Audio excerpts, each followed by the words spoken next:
Tá vendo aqui, por isso? É.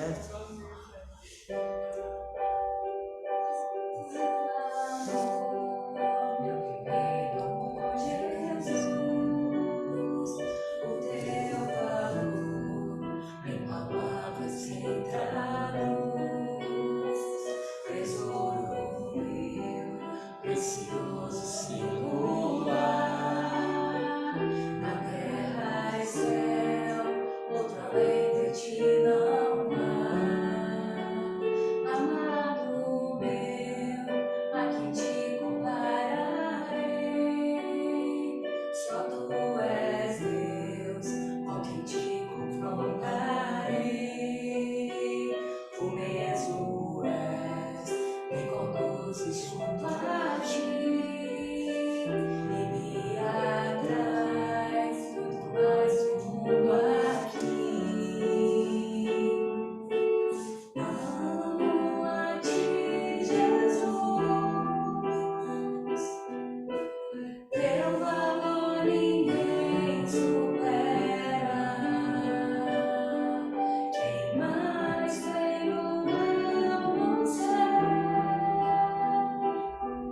Não há quem me compare na terra. Teu meio olhar ilumina a escuridão, e o teu falar é muito doce ao coração. Só teu amor me constrange a viver. Por ti, Senhor, que ganhaste o meu ser. Só tu, Senhor, és o meu real prazer. Consolador, plena graça em meu sofrer. Satisfação e alegria que é sem fim. Mananciais de águas vivas dentro em mim. Meu amado meu, face a face anelo ver-te. Não tardes, vem logo aos céus e nos despós eternamente. Vem, amado meu, face a face anelo ver-te. Não tardes, vem logo aos teus e nos despós eternamente.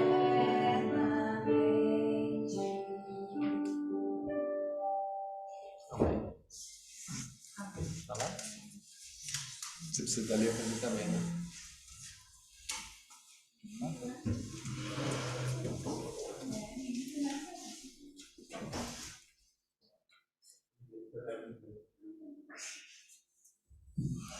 Mais um pouquinho.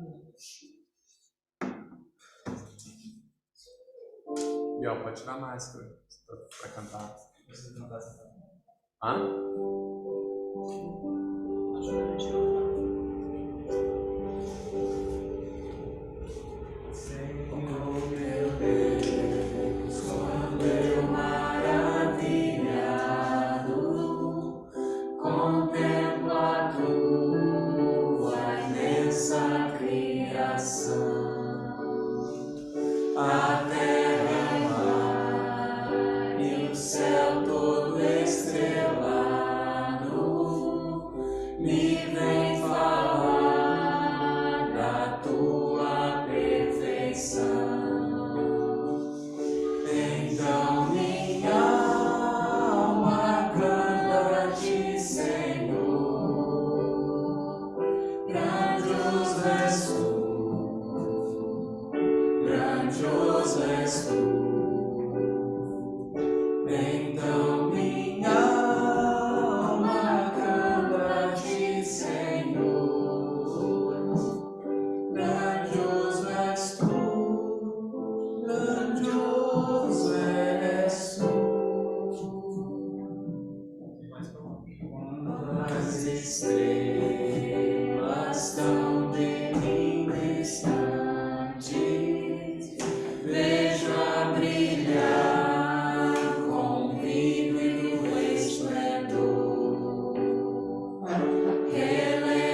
Deus, obrigado pela inspiração que o Senhor coloca em nossos corações, através da vida dos seus servos, através da vida da Raquel e do Gabriel.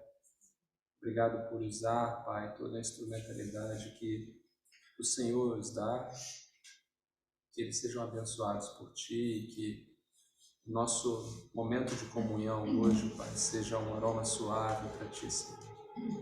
Usa, Pai, aquilo que nós temos, que é Teu, Pai, para o louvor da Tua glória. Em nome de Jesus, nosso Senhor. As crianças vão partilhar agora. E as outras crianças ficam comigo. Pode botar agora o Isaac, o pessoal ali na tela para vê-los também. Agora a gente pode...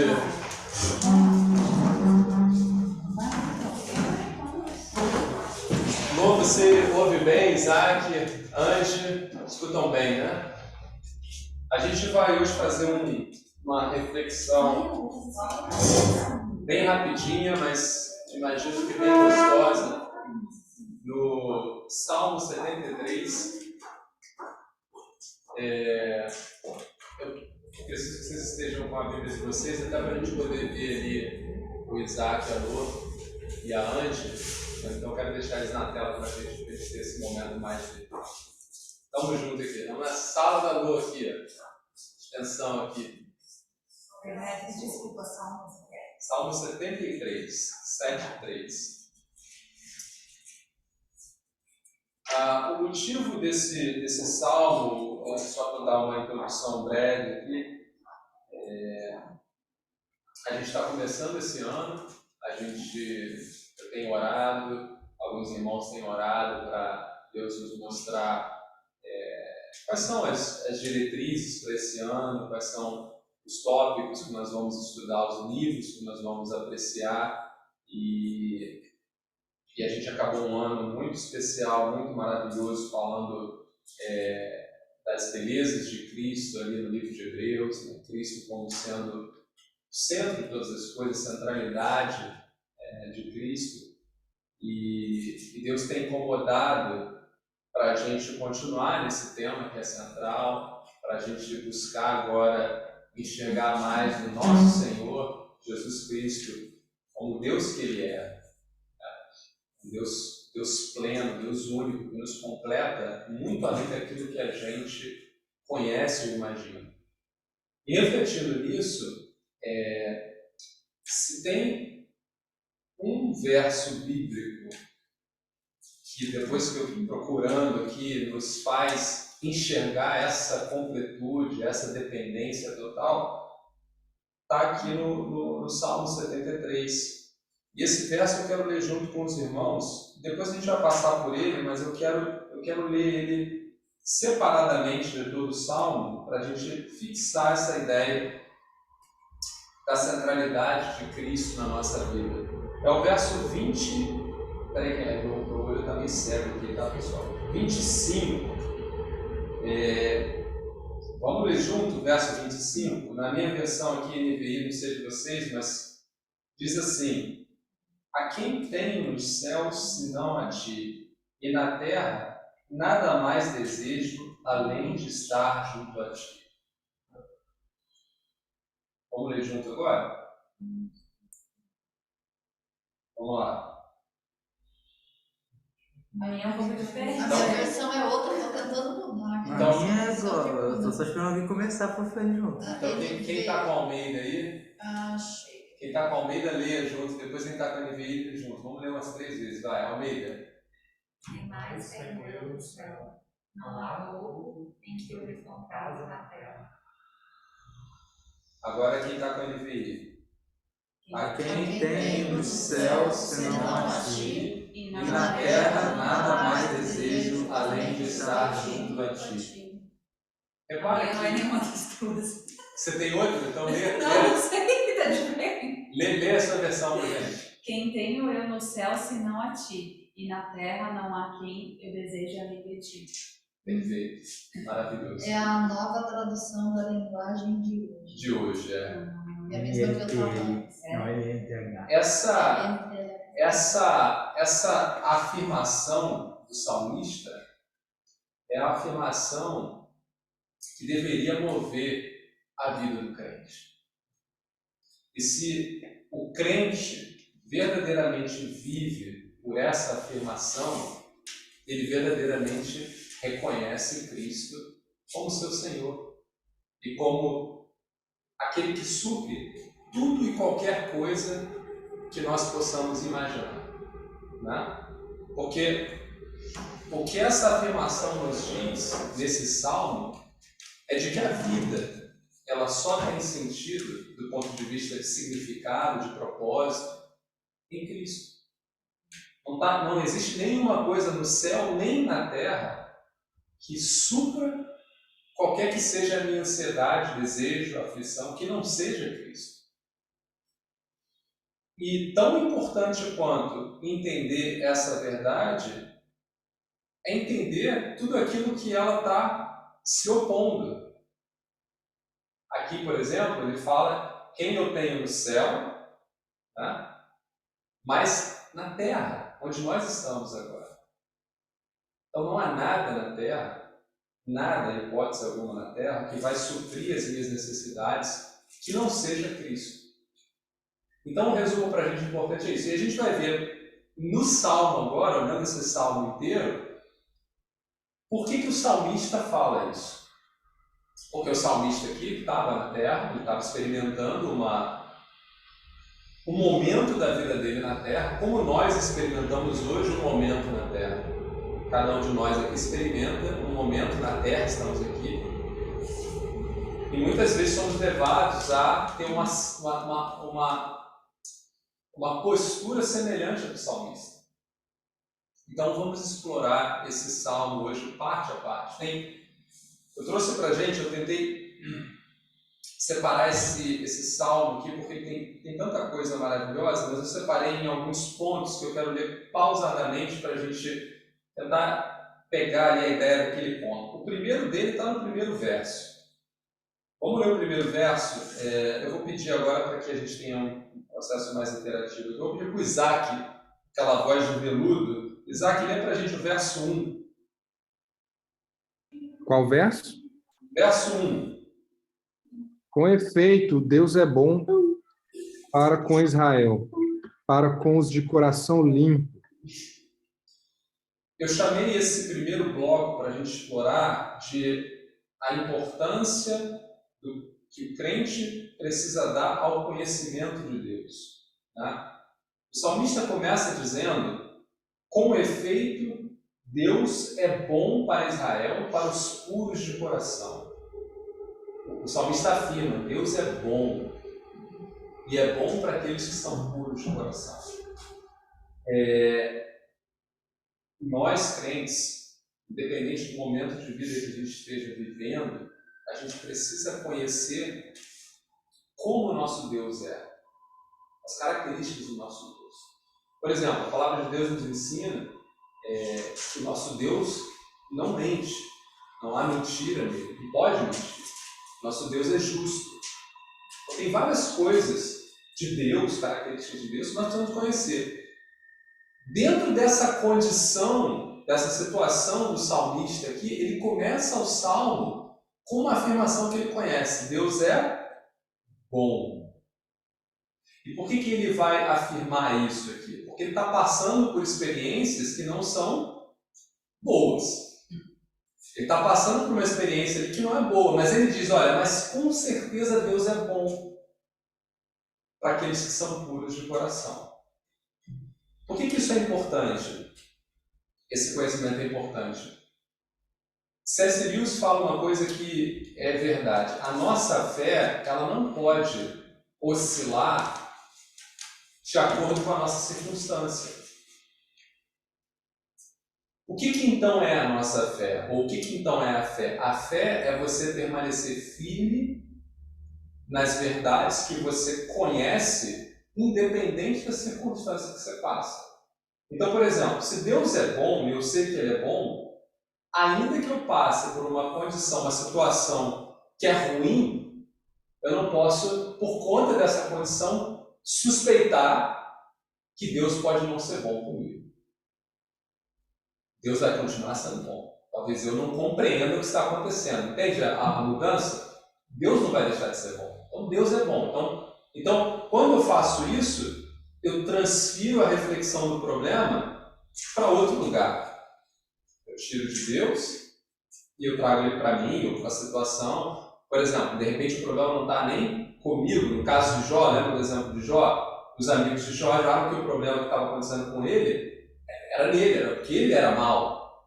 E não era ele naquele momento, né? Existia uma trama por trás ali que deixou Jó naquela situação. Então a primeira coisa é essa: o conhecimento de Deus nos leva a estar seguros na nossa fé, independente da circunstância. Por que o salmista afirma que Deus é bom?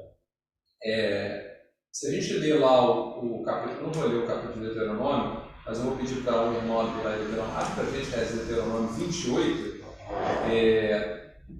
Acho que os 4 primeiros versos já dão para a gente o entendimento do que o salmista entende como a bondade de Deus.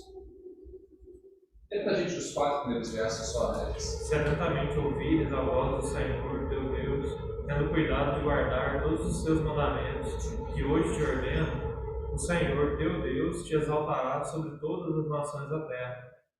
Se ouvires a voz do Senhor teu Deus, virão sobre ti e te alcançarão todas essas bênçãos. Aí tá bom.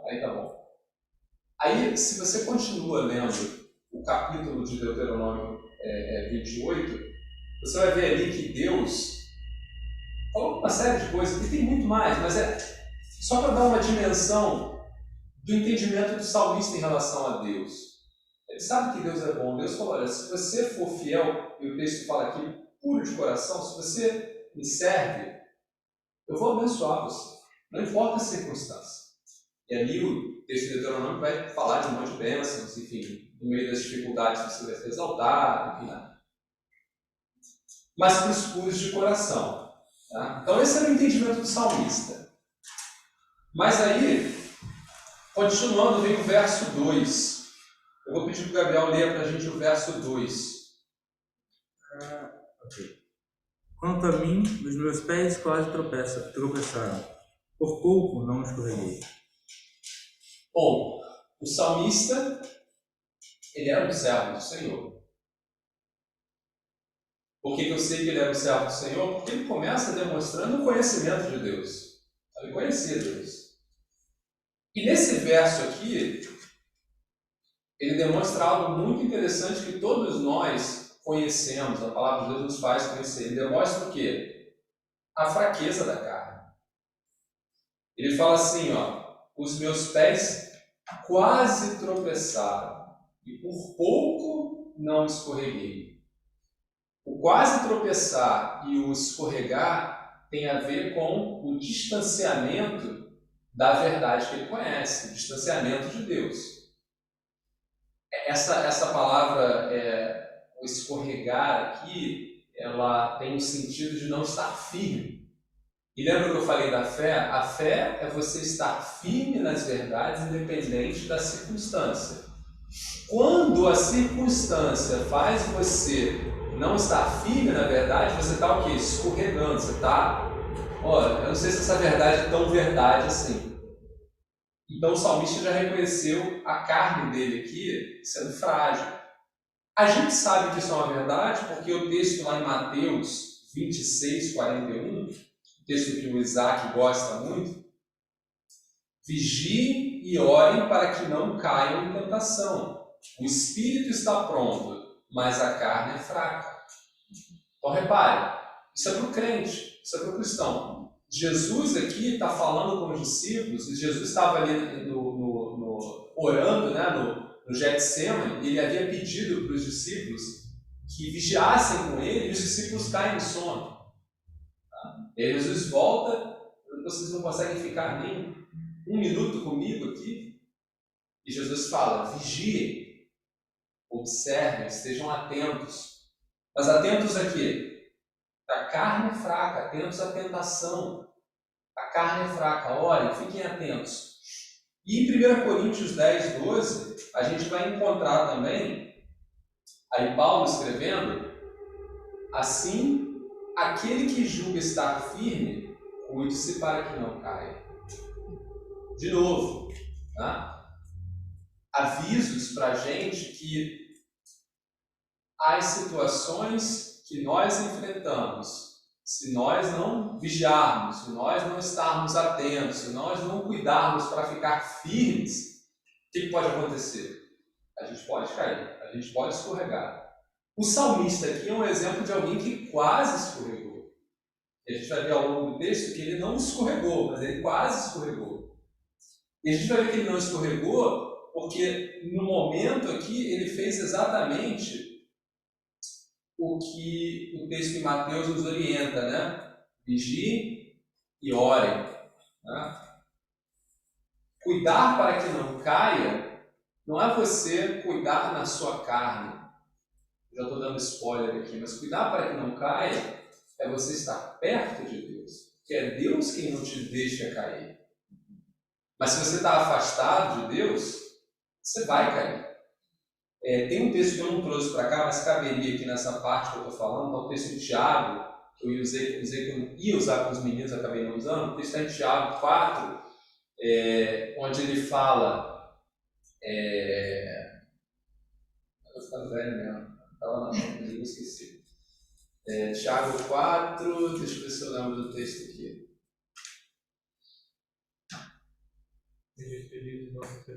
Depois disso, vai até o fim, vai, segue. Não, mas...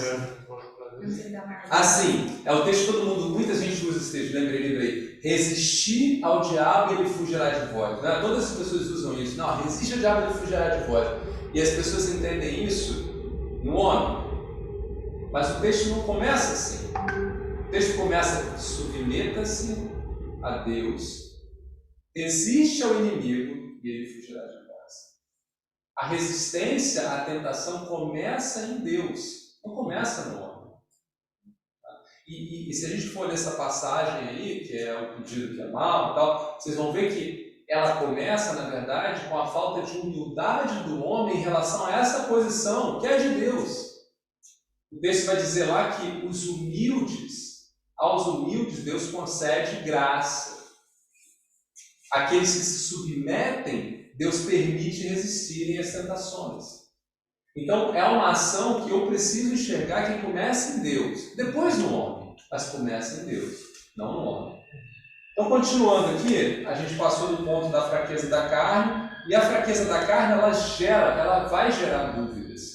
As dúvidas, você pode perguntar, é problema na nossa caminhada cristã ter dúvida? Não, não é problema. Problema nenhum. O salmista aqui está mostrando uma dúvida. Tá? O problema é quando eu deixo essa dúvida. Aliás, existem vários problemas, né? Que não é a dúvida em si. O problema é a minha postura em relação à dúvida. O problema primeiro é quando eu deixo essa dúvida modificar uma verdade que eu conheço. Aí gera um problema. O outro problema é quando eu tento resolver essa dúvida em mim mesmo e não no Senhor. Por quê? Porque eu não tenho, a resistência a essa dúvida, que é um problema da nossa carne, a gente vai ver uma maldade, para eu resisti-la é diante do Senhor, não é na minha carne. Então a gente vai ver na continuidade aqui do texto aqui, como essa dúvida, quando ela vem na nossa vida, na nossa caminhada, o quanto ela é perigosa. Vocês vão ver agora o que esse salmista estava passando, que eu estou chamando aqui dos enganos da vida. Eu vou pedir para a Raquel, se ela puder ler para a gente. O texto está um pouquinho mais longo agora, Raquel, é do verso 3 até o verso 11, até o verso 12, perdão. Os invejados arrogantes ao ver a prosperidade dos perversos. Para eles não há preocupações. O seu corpo é sadio e nédio, não partilham das canseiras dos mortais, nem são afligidos como os outros homens. Daí a soberba que os cinge como um colar, e a violência que os envolve como um manto.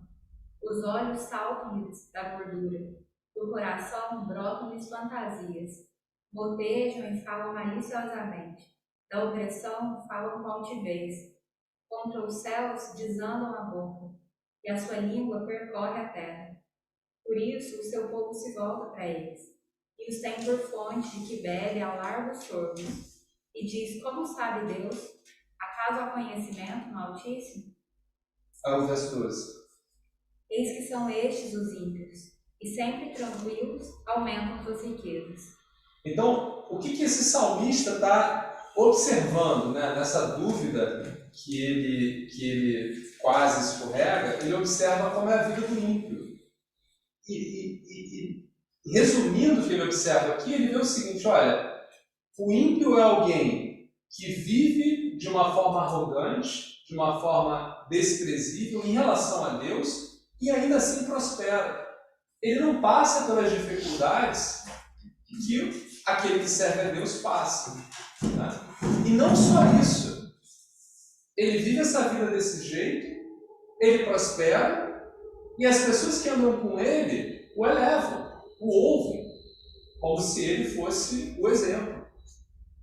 Então, o salmista, olhando para a vida no mundo, e isso vale para a gente hoje, ele gerou uma dúvida no coração dele. Ele falou: poxa, mas espera aí, eu vivo uma vida diferente, mas eu estou vendo que a prosperidade está do outro lado. Eu não vejo prosperidade na minha vida. Aqui tem vários exemplos interessantes para a gente. Ele fala aqui, por exemplo, no verso 5, eles estão livres dos fardos de todos, não são atingidos por doenças como os outros homens. Na versão da Raquel fala da questão da gordura.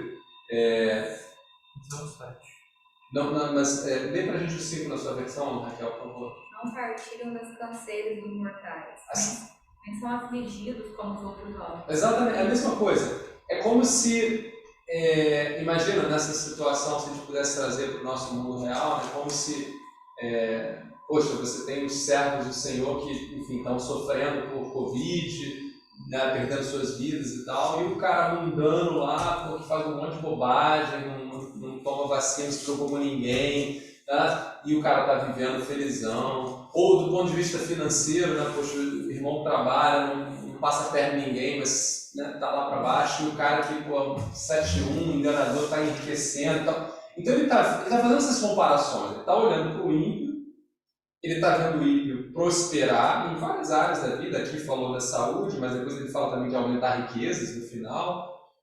Fala também de poder, porque os outros o seguem quando falam. Né? E são blasfemos, a ponto de dizer aqui que Deus, como assim? Deus nem vai saber, não sabe de nada, quem sabe, nós é quem sabemos. Então o salmista está percebendo esses enganos. E esses enganos aqui, pelo que a gente já viu aqui, quase o levam a escorregar. Quase o levam a escorregar.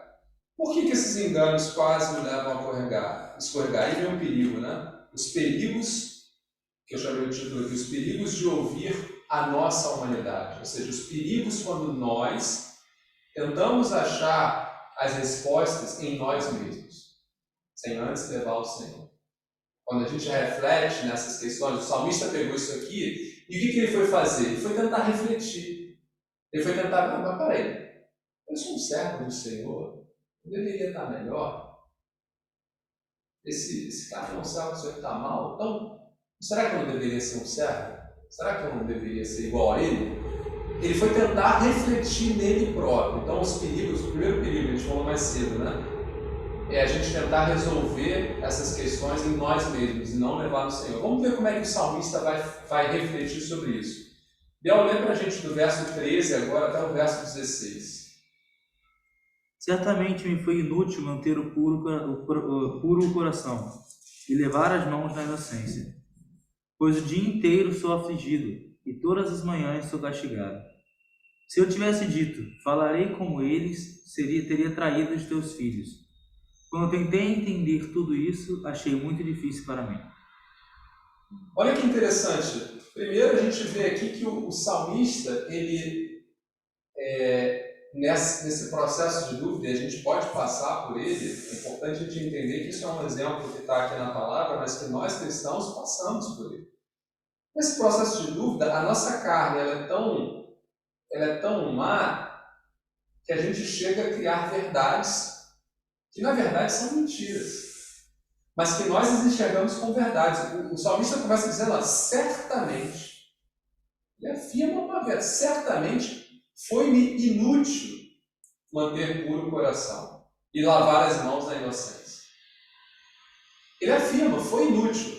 Por que ele afirma isso? Porque ele viu o exemplo, ele está falando, essas pessoas prosperam e blasfemam, então eu, que mantive o meu coração puro, ou seja, não blasfemei, fiz isso de uma forma inútil, porque eu não prosperei. Olha a verdade, a palavra em inglês é twist, né? Mas a distorção, olha o perigo da distorção, é bem semelhante, vou trazer um exemplo que todos os irmãos conhecem aqui, né? Como é que a serpente seduziu Eva? Ela falou um fato novo? Ela criou uma história nova? Não.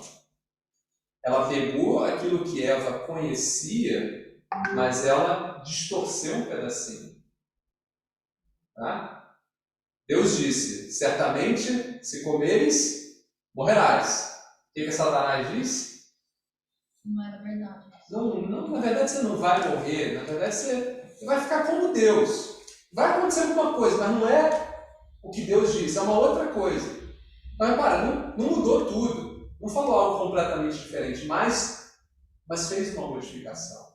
E aqui é a mesma coisa. Certamente foi inútil manter o coração puro. O salmista sabia que para caminhar com o Senhor precisava de um coração puro, por quê? Porque Deus era bom para aqueles que eram puros de coração. Ele sabia, ele começou o salmo dizendo isso, Deus é bom para Israel, para os puros de coração. Quando ele diz aqui que manter o coração puro é inútil, o que essa dúvida gerou nele agora? Eu não devo andar com Deus. É isso que ele está dizendo para ele, mas ele não percebe isso no primeiro momento.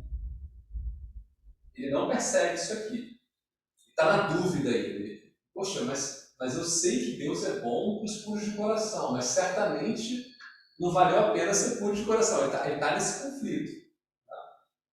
Aí ele vai dizer aqui, ele vai justificar agora essa afirmação dele, né? Por que ele disse que certamente foi inútil? Por quê? Porque o dia inteiro eu sou afligido, eu sou maltratado, todas as manhãs eu sou castigado. Então assim, poxa, eu fui puro, mas eu não tenho benefício. Mas repara, quando o texto de Deus diz lá para ele, quando o salmista diz, né, que ele mesmo afirma, Deus é bom para os puros de coração, e a gente leu lá texto de Deuteronômio, uma parte e tal, Deus traz muitas bênçãos ali para o povo ali. Mas Deus não disse em nenhum momento que para chegar naquelas bênçãos, eventualmente eles não passariam por dificuldades. Deus não falou, olha, vocês não vão ter dificuldades e ainda assim vão ter bênçãos. Não, Deus garantiu que bênçãos viriam. Que vocês iam prosperar em situações de dificuldade. Mas Deus não falou que não teriam dificuldade. Se a gente fizer uma reflexão à luz do Novo Testamento, né? Jesus mesmo vai falar, no mundo tereis aflições, mas tende bom ânimo, pois eu venci o mundo. Então, uma inverdade aqui é que nós não passaríamos por dificuldades. Não passaríamos, mas ainda assim, seríamos abençoados. Então, a verdade está lá, nós seremos abençoados. Mas Deus não disse que seria exatamente do jeito que o salmista está interpretando. Como o salmista interpretou? Não. Isso da cabeça dele por conta da dúvida, né? Poxa, se o cara que blasfema está prosperando, eu que tenho coração puro, Deus deveria me garantir a prosperar ainda mais. Mas uma coisa não tem nada a ver com a outra. As situações e livre-arbítrio também, né? E as situações que nós passamos aqui, não necessariamente são as situações que Deus gostaria para nós, mas muitas vezes é aquilo que Deus tem para nós para o próprio crescimento. É aquilo que a gente precisa passar para crescer, que a gente não compreende. Por isso que o salmista vai fechar aqui o verso 16 dessa passagem, é o seguinte: quando tentei entender tudo isso, achei muito difícil para mim. Por que ele achou difícil? E esse é um ponto importante para a gente, né? Porque como crente, é aquilo que eu falei no início, né? Como crente, se eu tenho a verdade, se eu tenho conhecimento de Deus, eu sei que Deus é bom, isso é uma verdade, e eu passo por uma situação que ela é conflitante em mim, eu preciso tirar o foco da verdade e trazer para mim. O que o salmista vai dizer aqui é exatamente isso. Ó. Quando eu tentei entender, eu sozinho, eu achei difícil. Eu não consegui. Né? Ele aqui, e aí a gente vê aqui também um passo, né, de um servo, né? Ele não tomou a decisão aqui nesse momento de assumir esse caminho que ele achou como verdade. Ó, certamente me foi inútil manter o coração puro, então agora eu vou pintar e bordar, vou fazer tudo aquilo que eu não fiz. Ele não tomou essa decisão. Ele falou assim, olha, poxa, mas eu sei que Deus é bom. Logo, tem uma coisa que eu não entendo. O que eu passo? Por que isso está acontecendo? Eu não entendo isso. E aí, ó, achei difícil entender. Aí no verso 17, vem a mudança do salmo, e a gente agora vai passar para a adoração, onde a gente vai chegar naquele verso que a gente abriu, né? Não há nada no céu nem na terra que eu deseje mais que estar perto de Deus. O salmista vai falar isso pelo que acontece no verso 17. Lê pra gente, eu vou pedir a Nathalie para ler pra gente. O 17? Isso. Só o 17? Só o 17. Tá.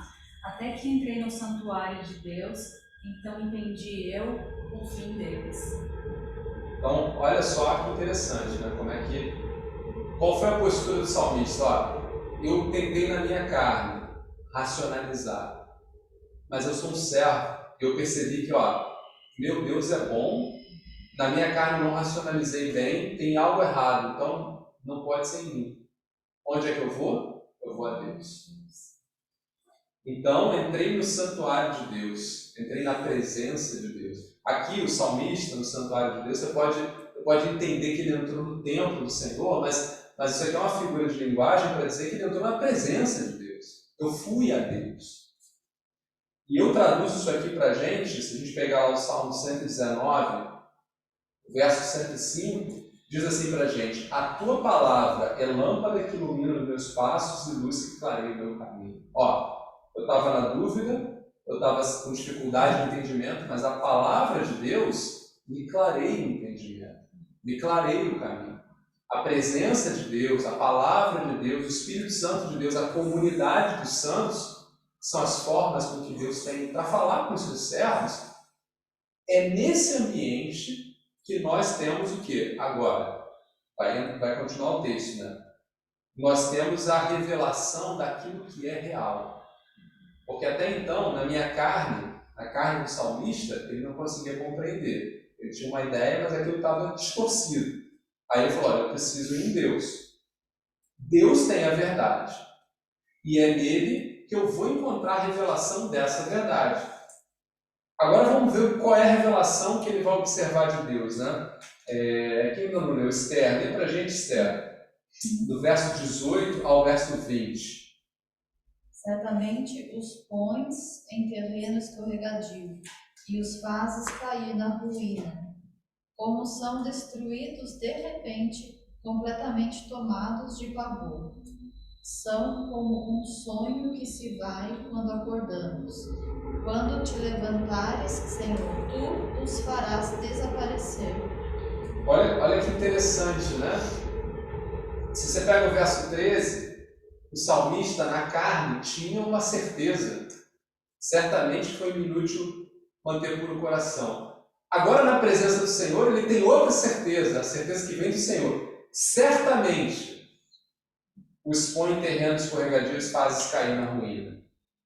Tudo aquilo que ele observou nessa circunstância de olhar para o ímpio, de olhar para a prosperidade do ímpio, olhar para a vida do ímpio, tudo aquilo que ele observou, ele agora, na presença de Deus, já viu como mas certamente isso aí é tudo ilusão. Ele vai chamar aqui como sonho.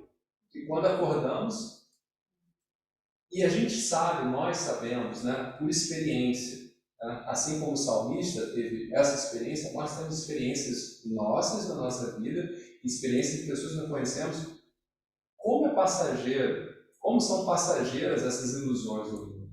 Tá? Hoje estamos aqui, compartilhando, comendo, daqui a 30 minutos ali fora, podemos já não estar. A gente tem o nosso irmão Pedro, está com o Daniel, há uma semana atrás estavam andando de snowboard, e o Daniel, num infortúnio, num momento, né? Agora está operado. Olha como é que é a vida. Daniel? Filho do Pedro. Acho que você não sei se chegou a conhecer aqui, mas deve ter. Seus filhos com certeza conhecem. Mas ele é pequeno? Pequeno, 9 anos, Tá, graças a Deus está bem e tal. Mas isso é a vida. Toda a nossa vida é assim. O salmista está nos mostrando aqui que em alguns momentos da nossa vida a gente fica tão imerso na nossa humanidade que a gente percebe que as coisas são daquele jeito. Vou dar um exemplo, que a minha vida vai ser vivida sempre. Eu sempre vou ter o amanhã. A gente entra num modo, né? Eu sempre vou ter o amanhã, ou eu sempre vou ter essa saúde, ou eu sempre vou ter aquele contato com aquela pessoa, então eu sempre vou ter a oportunidade de falar com ela. O salmista está dizendo que essas coisas mudam assim, que a gente nunca teve esse controle. E principalmente, o que é mais importante, né? Eu acho que é o que é mais importante aqui que o salmista revela para a gente. Tem um agente aqui. Certamente os põe em terrenos corridos. Quem? Deus. O salmista está dizendo aqui para a gente o seguinte, todas aquelas coisas, tudo que acontece, qualquer coisa ao nosso redor, o agente é Deus. Tudo tem interno. Nada acontece à revelia de Deus. Então aquilo que ele mesmo percebeu, poxa, blasfema, pergunta se Deus sabe ou não sabe. Não, Deus sabe tudo. Deus cuida de tudo. Lá em Hebreus capítulo 1, né, verso 3 e 4, o texto de Hebreus vai dizer que Jesus é aquele que sustenta todas as coisas. Que quer sustentar todas as coisas como suporte. Não tem nada que ganhe tração, que ganhe movimento, vida, nada que não passe pelo conhecimento de Jesus. A gente também tem, agora já não lembro se está no Velho ou no Novo Testamento, né, que a palavra diz que todos os nossos fios de cabelo estão contados. Um detalhe, isso mostra o detalhe do controle de Deus. E o salmista ele percebe isso aqui, você não, certamente o Senhor os põe em terrenos corridos e faz cair. E ele, lá no final ele fala, né? Quando te levantares, olha o que ele reconhece: Senhor, tu os fará desaparecer. Aqui o salmista agora enxerga uma verdade que ele também conhecia, mas que talvez ele, no momento da dificuldade, ele não percebeu. Tá? Que verdade é essa? Se a gente volta lá no Deuteronômio 28, capítulo 28 do Deuteronômio, Deus está dizendo lá, logo no início, quando o Red estava lendo para a gente, se vocês obedecerem aos meus preceitos, vocês serão abençoados, fará um monte de coisa. Mas tem um senão. Tem um senão. Deus diz o que acontece para aqueles que não fazem. E no limite, o salmista está resumindo aqui. Ele falou assim, Senhor, quando te levantares, ou seja, no teu tempo, no tempo do Senhor, certamente tu os fará desaparecer. Não tem, né, para aqueles que não andam com Deus, um outro caminho. Só tem um único caminho. Tá? É o caminho da ira do Senhor. Então aqui o salmista ele reconhece isso. Opa, na presença de Deus ele reconhece agora a verdade que ele tinha antes. E com essa verdade ele reconhece a verdade para ele e reconhece a verdade contra o pecado. Eu não li aqui para a gente, li um outro texto, né, mas a gente conhece isso em capítulo 1 de João. João 1, os versos de 1 a 4. No princípio era aquele que é a palavra, ele estava com Deus, e ele era Deus. Ele estava com Deus no princípio, todas as coisas foram feitas por intermédio dele, sem ele nada do que existe teria sido feito. Isso é para nele estava a vida, e esta era a luz dos homens. Isso é só para demonstrar, mas nós já conhecemos isso, e o salmista revela isso, que não há nada que aconteça que esteja fora do controle de Deus. Nada. Tá. Aí a gente está vendo essa história desse homem, um servo do Senhor, que passou por um momento de dúvida, mas que teve ali a sabedoria de buscar a Deus orientação. Deus trouxe essa revelação através da palavra de Deus, através da comunhão dos santos, através do Espírito Santo. Só que agora é importante esse homem tomar um passo na direção de Deus de quê? De humildade, de submissão, de reconhecimento. A palavra de Deus fala no Novo Testamento, e a gente pode dizer que o tema principal da mensagem de Cristo para o homem era o quê? Arrependa-se. Nós precisamos aprender a reconhecer a nossa rebeldia contra Deus. Mas não é só reconhecer e ficar inerte, é reconhecer e pedir perdão. Pedir, Deus, continua conosco. E o salmista vai fazer isso. Lá no verso 21 e 22, o texto diz assim: quando o meu coração estava amargurado e no íntimo eu senti inveja, o que ele vai falar? Eu acho isso lindo, né? Agi como insensato e ignorante. Minha atitude para contigo era de um animal irracional. Aqui está o salmista reconhecendo o seu comportamento rebelde, né? Reconhecendo o Senhor como puro, como santo, e ele como um animal irracional, como alguém que ignora, como alguém que age de forma insensata. Isso é muito importante na nossa caminhada, a gente entender o padrão pelo qual nós vivemos na carne.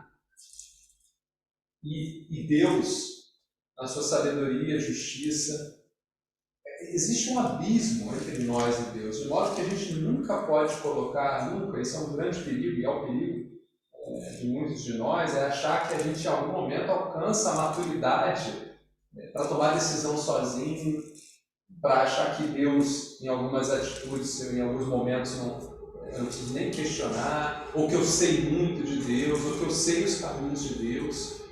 Porque a gente pode cair em momentos como esse do salmista. O salmista falando isso para ele. Eu agi como um insensato e um ignorante. Ignorante por quê? Porque eu ignorei aquilo que eu conhecia da palavra. Ignorei o que Deus já tinha me dito. E muitas vezes a gente ignora. A gente ignora a palavra de Deus. A gente ignora, por exemplo, de que Jesus disse que veio para os perdidos. A gente ignora esse fato. A gente acha que Jesus veio só para a gente. Né?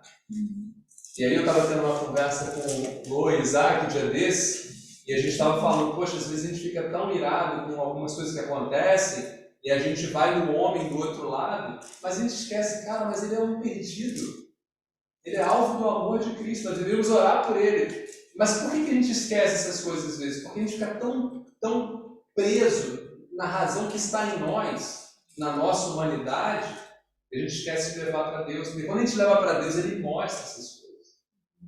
Então Deus vai te mostrar, olha, eu vim para o perdido, eu vim para aquele. Eu sei que Deus vai falar assim para você, eu sei que no seu coração você está entristecido, mas a minha graça te basta. Agora olha para ele com o meu olhar, porque eu amo. Olha como é que é diferente, olha como é que Deus, isso é a palavra de Deus que diz, a palavra de Deus diz isso. Mas a gente às vezes ignora a palavra de Deus, porque a gente prefere irar, às vezes se achar melhor.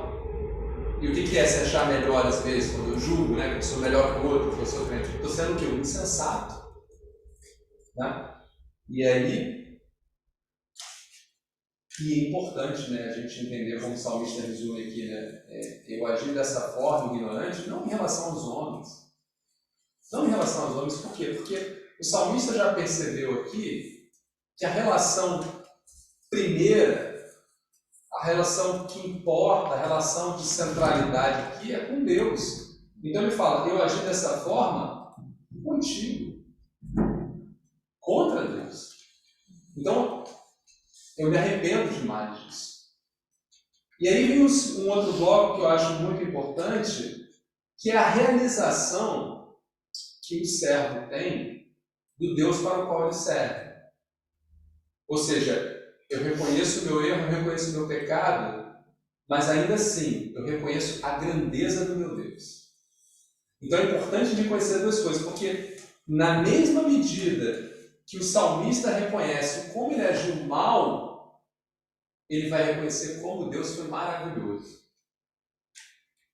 Por que isso é importante? Porque muitas vezes a gente acha que a gente não agiu tão mal. A gente acha que a gente é até muito bom, de modo que a graça de Deus por nós ela não é tanto assim. Tá? E quanto mais você percebe a condição miserável da sua carne, mais você ressalta o trabalho de Deus. Porque olha o que o salmista vai falar, vou pedir para a Lohane ler para a gente, do verso 23 ao verso 26. Contudo, eu sempre estive contigo, sustentava-me pela minha mão direita, guiar-me-ás com teu conselho, e depois me receberás na glória. Quem tenho eu no céu, senão a ti, e além de ti nada desejo na terra. A minha carne e meu coração desfalecem, mas Deus é a fortaleza do meu coração e a minha porção para sempre. Perceberam a adoração do salmista nessa parte final? Como ele olha para Deus e fala, ele vai falar coisas do tipo assim, ó, eu sempre estive contigo e a tua mão direita me sustenta. Eu fazendo tudo isso errado, mas tu me sustentavas. Depois ele vai falar assim, ó, tu diriges-me com teus conselhos. Então ele percebe tudo que Deus faz por ele, mesmo ele agindo contra Deus, né?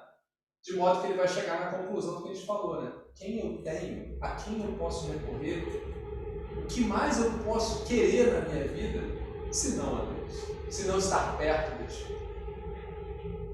Esse texto aqui vai ressaltar o amor incondicional que é descoberto no momento em que nós descobrimos a nossa miséria e a grandeza de Deus.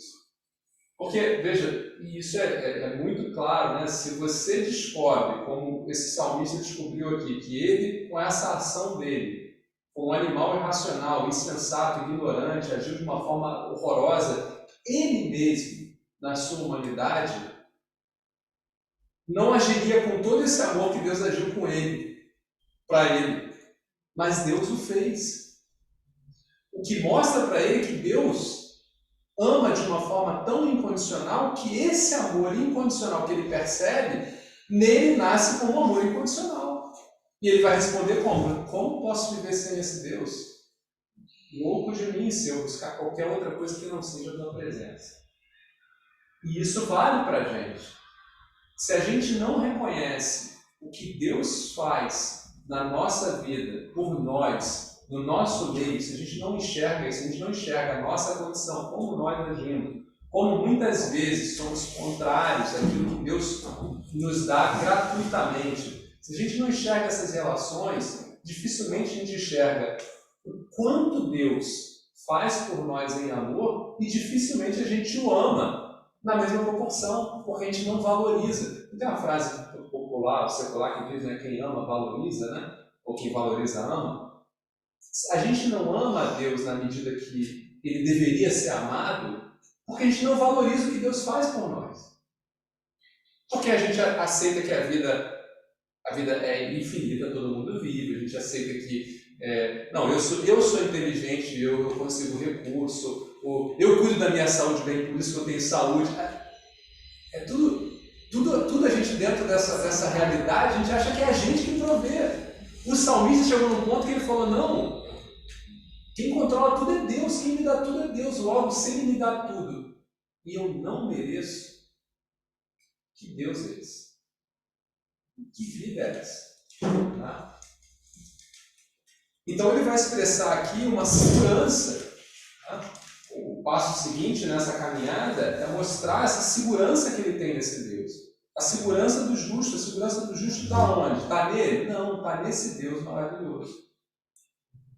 E aí ele vai completar, eu trouxe um trecho para a gente explorar aqui um pouquinho mais, está lá em Filipenses 1:6. Por que eu trouxe esse texto aqui?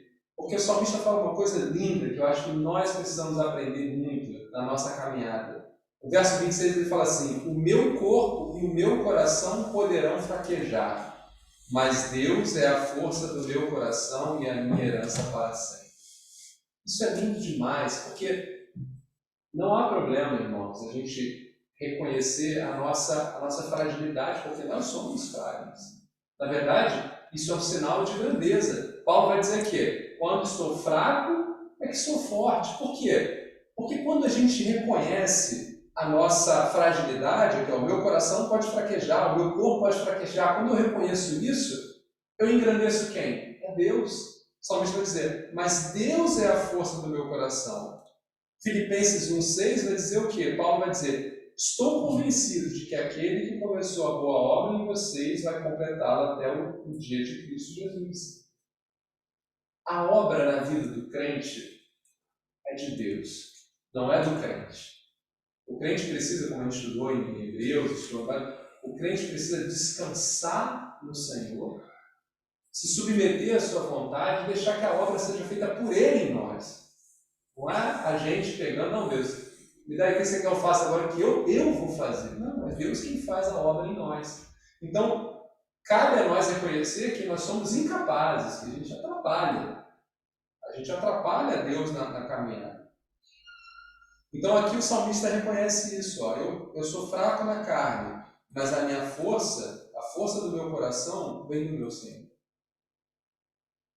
E aí quando você chega nesse estado, quando o salmista chega nesse estado, que ele reconhece, olha, eu sou fraco, mas meu Deus é o meu Deus, Ele é forte, eu não tenho mais um outro caminho a não ser estar com Ele o tempo inteiro, porque é isso que eu quero, é isso que eu busco, agora pelo amor incondicional. Você chega nesse estado, não tem uma outra coisa que vai acontecer na vida do cristão, a não ser essa que está aqui no final, tá? Que eu chamo aqui da alegria do justo. Qual é a alegria do justo? Verso 27, o verso 28, lê pra gente aí quem não leu. Isaac, lê pra gente aí, 27 e 28. Ó, Regis não leu. Anjo não leu, Anjo, lê pra gente, 27 e 28. Eu, em espanhol. Pode ser em espanhol. Porque he aquí los que se alejan de ti perecerán, tú destruirás a todos aquel que de ti se apartan. Pero en cuanto a mí, el acercarme a Dios es el bien. He puesto en Jehová el Señor mi esperanza para contar todas sus obras. Amém. O que acontece é lindo. Eu vou ler de novo aqui, mas acho que a gente compreendeu ali, né, da esperança. Os que te abandonam, sem dúvida, perecerão. Tu destróis todos os infiéis. Pronto. Dúvida sanada. Salmista aqui, cabeça, né? Eu sei o que acontece com o pecado. Mas para ele, mas para mim, bom é estar perto de Deus. Fiz o soberano Senhor o meu refúgio, proclamarei todos os teus filhos. A alegria do crente que faz do Senhor o refúgio é proclamar para todo mundo.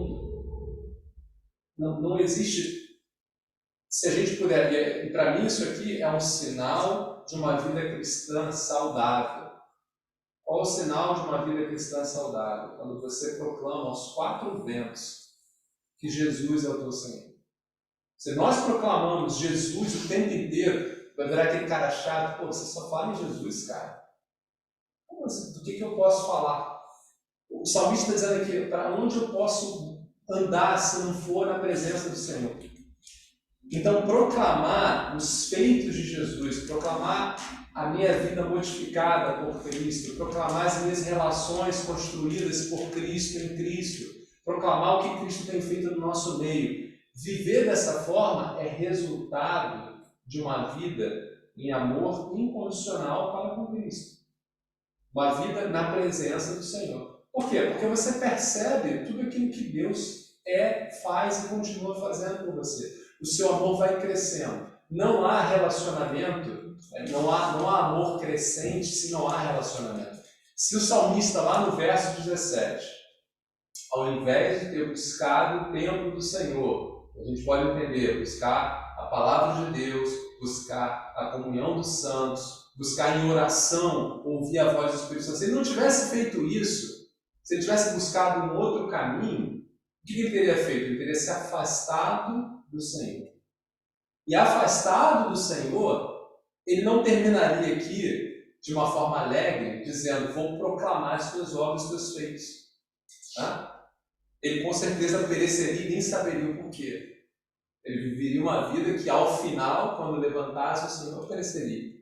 Tá? Mas porque ele tomou o caminho junto ao Senhor, repara que o resultado é alegria no coração. O mesmo salmista que a gente viu nos capítulos anteriores, parecia estar, ele fala aqui, né, estava amargurado, no verso 21, meu coração estava amargurado. O amargurado não é algo bom, termina dizendo, proclamarei todos os teus feitos. Aí aqui está feliz. Ninguém está amargurado quando proclama alguma coisa. Né? Então, por que esse texto para a gente, esse Salmo 73, ele é importante? Né? Eu acho que é um salmo que nós temos que refletir constantemente, porque essas situações, elas acontecem na nossa vida o tempo inteiro. A gente vive num mundo que tem um fluxo, tem uma condução que não é a condução do Senhor. A palavra de Deus diz que o príncipe dessa era, ele reina aqui. Então nós vivemos dentro dessa condição e muitas vezes nós somos tentados. Muitas vezes nós somos tentados. E a gente precisa, na experiência do salmista, refletir aqui o padrão, né, que nós vamos passar nesse mundo. E que padrão é esse? A nossa fé, ela pode se abalar se nós não fizermos o caminho de buscar o Senhor em toda e qualquer circunstância. As circunstâncias não são um problema. A gente pode falar assim, poxa, eu conheço a Deus e sei que eu não deveria estar pensando tais coisas. Sim, mas leva ao Senhor, Senhor, eu não deveria, mas eu não consigo, me ajuda. Não busquem a solução, não podemos buscar as soluções dessas coisas na nossa humanidade, porque na nossa humanidade, a gente viu o padrão do salmista aqui, e a nossa humanidade vai levar a gente para distante de Deus. E distante de Deus, a gente não vai ter aqui esse reconhecimento, né, de que Deus ele é supremo, de que Deus é único na nossa vida. Esse amor incondicional você só reconhece quando, passadas as circunstâncias, e a gente vai passar por elas, né, você as passa ao lado do Senhor. Né? Quando você pega Paulo, no final da vida de Paulo, né, são as orações mais lindas de Paulo, orações de adoração a Deus. Esse, olha, você imagina, né? Paulo chega a falar que ele foi gastado, né? Ele se deixou gastar. Gastar é um termo de, literalmente, gastado fisicamente, emocionalmente, espiritualmente. Ele foi gastado. Mas no final, onde ele estava mais gastado, onde ele mais adorava a Deus.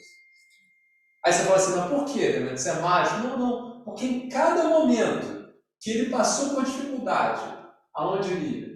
Em Deus. E ele viu o que naquele momento? A glória de Deus. Ele via quem era aquele Deus. E para a gente não é diferente. Se a gente não passa pelas dificuldades da vida com Deus, a gente não vê o que Deus faz. E se a gente não tem esse relacionamento, a gente acha que Deus é... A gente tem que entender por que está passando, né? A gente precisa buscar o Senhor. Em Deus, né? Falar amém e por quê? Eu preciso aprender o que pedir a Deus de uma forma muito humilde. Às vezes não convém Deus mostrar, por exemplo, no caso de Jó, Deus não mostrou no primeiro momento. Né? E Deus nunca mostrou para Jó. Na verdade, chega o fim do livro, Jó não sabe por que ele passou por aquilo. Mas ainda assim ele passou, e dentro do que ele passou, aí sim Deus mostrou um traço nele que precisava ser trabalhado. Mas Jó nunca soube o porquê que ele entrou naquilo. Acredito eu que, como servo do Senhor, depois ele mesmo entendeu, poxa, agora eu entendo por que tudo aconteceu. Porque ele cria em Deus, ele era um servo justo, né? Então ele sabia que tudo que Deus fazia era bom. Jó tinha esse conhecimento. Então, lá no final do livro, quando ele percebe a sua falta com Deus, a sua arrogância em relação a Deus, provavelmente ali, o texto não mostra, mas aí eu imagino, o Jó deve ter refletido, poxa, era isso que Deus queria com tudo isso que aconteceu. Então o que aconteceu em si não importava muito, o que importava era o resultado. Deus de fato queria trabalhar uma característica em Jó para transformá-la. Então às vezes para a gente vai ser algo semelhante a Jó. Eu vou passar por uma dificuldade da qual eu não tenho entendimento, da qual Deus não vai me revelar, mas ainda assim, eu tenho que ter confiança de que, nas verdades, né, Deus é bom. E a palavra de Deus diz que todas as coisas concorrem para o bem daqueles que amam a Deus, são chamados segundo a sua vontade. Todas as coisas. Tá? Às vezes uma coisa que não é tão boa assim acontece, mas ainda assim eu sei, poxa, mas se aconteceu e Deus tem o controle de todas as coisas, então eu vou confiar. Pode ser que eu nunca tenha a resposta disso aqui. Né? Pode ser que Deus vai me dar a resposta disso quando estiver face a face. Né? Mas isso não é o que importa. O que importa é passar por esses momentos com Deus. Porque é aí que esse relacionamento cresce. O relacionamento é importante. O nosso Deus é um Deus relacional, é um Deus que se relaciona entre si. E é um Deus que escolheu o homem, né, para inserir nessa relação. A escolha dele colocar o homem lá porque ele precisava.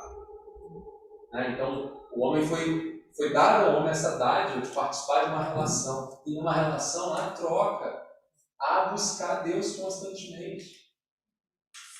E se a gente chegar nesse limite, a gente vai poder falar, todos nós vamos poder falar, né, o que está lá no verso 25, né? Quem tem o eu no céu senão a ti, e na terra nada mais desejo, além de estar junto a ti.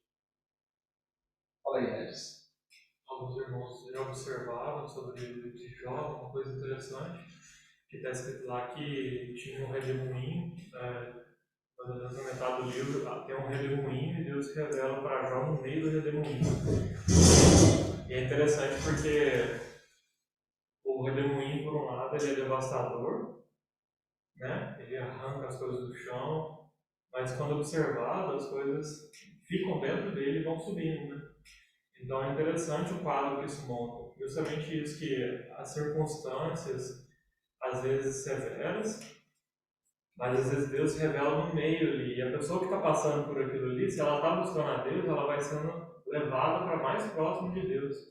E é impressionante, porque o Senhor se revela no meio do redemoinho para ele. Sim. E no final da vida dele, o que ele testifica é justamente isso, um conhecimento que, assim, apesar da vida justa, apesar da intimidade que ele tinha com Deus, o Deus que ele conhecia no final do livro é tão mais profundo, tão mais próximo. Que é aquilo que ele tinha. E ainda tem muito mais, ainda infinito ainda, para ele aproximar mais dele. É muito... Então, eu acredito que para a gente iniciar o ano, acho que é uma reflexão que a gente tem que fazer. A gente estava conversando mais cedo, eu e Raiz ali, um pouco também do que conversamos ontem com o Isaac e o outro. A nossa caminhada, a gente precisa ser fiel ao caminho que nós escolhemos, refletir nele o tempo inteiro.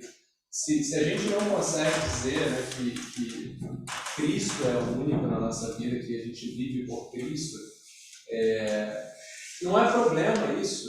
A gente precisa ser fiel a isso e levar isso ao Senhor. Porque a nossa fé também é trabalhada pelo autor da fé, que é Cristo. É importante para o homem ser humilde em relação à sua condição. Nenhum de nós vai ganhar aqui badge especial porque eu tenho mais fé ou menos fé. Tá? A palavra de Deus diz que muitos dos últimos serão os primeiros, no sentido de aqueles que, né, são grandes e tal, eles não necessariamente desenvolveram a fé mais palpável, porque a fé está relacionada com a sua humildade em relação a Deus. Enquanto você se dobra e fala, Deus,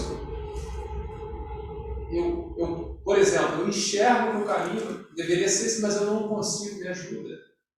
Se você de forma genuína busca isso, Deus é fiel e justo. A gente tem um Deus que é fiel, um Deus que é justo, um Deus que é bom, um Deus que veio para salvar, veio para resgatar, ele não veio para o contrário. Então a gente tem verdades que nos dão segurança, nós temos um Deus que é infinito, é superior. Nós precisamos reconhecer a nossa condição e passar por essas dificuldades com Deus, porque é nessas passagens que esse relacionamento... Pega Moisés. Tá? Moisés, do início da caminhada com Deus, não é o Moisés que termina a caminhada com Deus. Tá? Não é aquele Moisés que volta depois do monte com o rosto cheio da glória de Deus. O primeiro Moisés não queria nem ir. Dizia para Deus, eu não sei nem falar. Escolhe outro. o Moisés no final da vida já era um Moisés que adorava a Deus, que pediu para ver, me deixa ver a tua glória. Que Deus tapou assim o rosto dele. Olha a relação de um Moisés que já intercedia com Deus, já no nível de amigo. Isso é relação, isso é caminhada. Daniel, mesma coisa, pega a história de Daniel. Daniel que chega, né, ali na Babilônia, não é o Daniel que passa todas as experiências e que no final, quando Deus vai revelar as coisas acerca do fim, o anjo diz: Daniel, tu é muito amado. Você é muito amado. E só é amado quem ama. Tá? Então, assim, essa relação, Deus nos ama independente se nós o amamos, porque o amor dele é incondicional a nós. Mas se nós o amamos, nós o glorificamos. E essa relação de buscarmos a Deus na nossa vida dessa forma incondicional, essa é a relação que prospera, a relação que nós precisamos cultivar. E ela só vem diante dele. Ela só vem diante do Senhor. Não adianta a gente tentar isso na nossa carne, no ritual, não vai vir. Tá? Então que a gente possa refletir nesse ano que começa, que a gente possa refletir na nossa caminhada, dos momentos de dificuldade, como a gente tem se comportado, e buscar a face do Senhor constantemente, para que a nossa vida seja transformada nessa relação de amor incondicional ao nosso Deus. Quer comentar aí, Isaac, Lua? O microfone está aberto, hein? Anjo.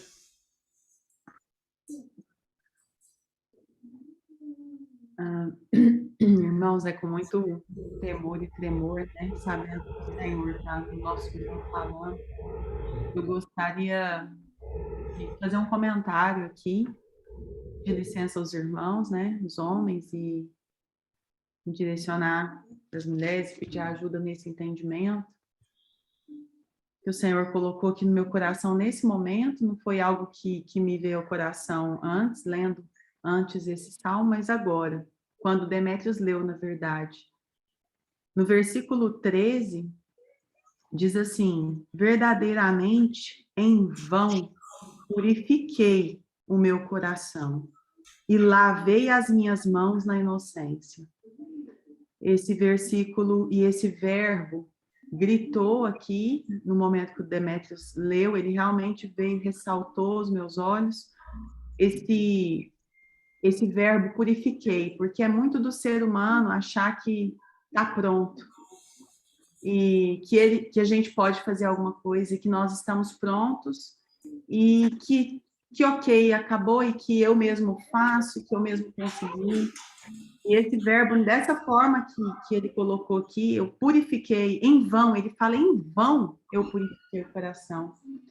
E no momento que o Demétrios leu, no meu pensamento veio Salmo 51, que eu gostaria que os irmãos abrissem também, por favor. Salmo 51, versículo 10, que diz assim: cria em mim, ó Deus, um coração limpo e renova um espírito reto dentro de mim. Algumas versões falam puro, né? Algumas versões falam puro, mas aqui na minha versão fala limpo, e numa versão em inglês que eu achei agora, também pesquisando quando o Demétrios leu, fala create in me a pure heart, que é puro. E a clean heart, e esse eu procurei o clean, irmãos, é o mesmo clean usado em Gênesis, quando Deus vai falar para Noé os animais limpos e impuros. E aí eu fui um pouquinho mais além. Animais limpos são aqueles que têm uma restrição em um mundo que prega para nós que somos ilimitados, para curtir o máximo, que não tem limite para nós, que nós temos que testar tudo, que nós temos que ouvir todos os conselhos. É tão maravilhoso ver que esses animais que o Senhor escolheu para a arca, até os animais eram animais puros, louvado seja Deus, animais limpos. E as irmãs que estão aqui, os irmãos também aqui, eu sei que todos que estão aqui ajudam as esposas em casa, porque a gente conhece no relacionamento, limpeza é um processo, não é assim, é um processo. Toda limpeza ela dura um tempo, né? E que esse processo do Senhor, que a gente possa entender que há limites, né, para nós, seres humanos. Não para o Senhor, não há limites para ele, mas para nós existem limites, lugares onde não devemos pisar, momentos em que não devemos falar, né? Então, que o Senhor mesmo nos oriente quanto a isso e que sejamos separados, amém? É essa a colocação que o Espírito Santo colocou no meu coração nesse momento. Muito bom, Antônio, também colocando. Mais algum comentário, irmãos? Podemos encerrar. Hoje mesmo, né, eu tava, eu mexendo no Instagram, né, aí tá lá uma notícia da Anitta e tal, né, e a Anitta era da igreja, né, e depois ela foi do candomblé, né, ela é do candomblé, não sei se vocês sabem. Aí eu pensei assim, nossa, ela do candomblé tá ganhando o mundo, né, tipo assim, veio esse pensamento na minha cabeça, ela, tipo, né, ela tá ficando famosa no mundo inteiro, assim, praticamente. Uma coisa até, acho que com a Katy Perry, não sei, show, ou Camille, sei lá, não sei o nome agora. Agora o show da virada, né? Aí Deus falou assim, né, na hora pra mim, ela tá ganhando o mundo, mas tá perdendo a salvação, né? Com tudo que ela tá fazendo. Aí, tipo, são pensamentos que vêm, assim, às vezes na nossa cabeça, né? Que influenciado por alguma coisa, Sem né? dúvida. O tempo inteiro. O tempo inteiro. Aí veio isso na minha cabeça e hoje foi falado sobre isso, olha só. E, assim, não adianta a gente, às vezes, acho que o ponto da Lohane é sempre bom quando o Espírito Santo está falando no meio de nós, porque a gente é levado a pensar em outras coisas, né? Ali, quando o salmista fala aquilo, né, você vê o eu, né? Eu purifiquei. É algo bem lembrado pela irmã. De fato, se você purifica, vai dar ruim. Porque a purificação é um processo que é Deus quem faz. Toda vez que esse eu nasce em nós, ele já pressupõe uma falta de humilhação, ele já pressupõe uma arrogância. Né? Então, muitas vezes a gente olha, poxa, eu não me misturo com, sei lá, eu não vou em show de fulano. Né? Mas você, irmão, acha que é superior na sua caminhada com Cristo do que o fulano. Você acha que esse seu eu, ele não é humilde e fala assim, Deus me livrou desses pensamentos, ainda que a minha carne quisesse, e que minha carne já quis, mas Deus me livrou. E Deus pode livrar a irmã e pode livrar o irmão. A gente não fala assim, a gente vem com eu estou purificando. Eu estou buscando os caminhos do Senhor. Busca nada, nós não buscamos nada. Nossa carne não quer andar com Deus. Ela quer o mundo. O Regis fala uma coisa, né? Um perfume do mundo, né, que atrai a carne. A nossa carne é atraída pelo mal. Por que eu falo isso? Porque a palavra de Deus diz que todos nós pecamos. E nenhum de nós aqui tem a vida imaculada que somente Cristo tem para poder dizer, eu matou assim, não tem. Não tem. Se não há, e é por isso que o texto salmista é importante para a gente, se não há o entendimento de que a nossa caminhada com Deus tem sido uma caminhada que tem gerado frutos e que é por Deus que isso acontece, pela misericórdia, pelo amor de Deus, se não é dessa forma, a gente não enxerga o trabalho de Deus na nossa vida. A gente vai se achar em alguma medida, mas eu estou mais pronto, o Demetrius, o cara está lá na frente, o cara não tem erro, o cara é bom.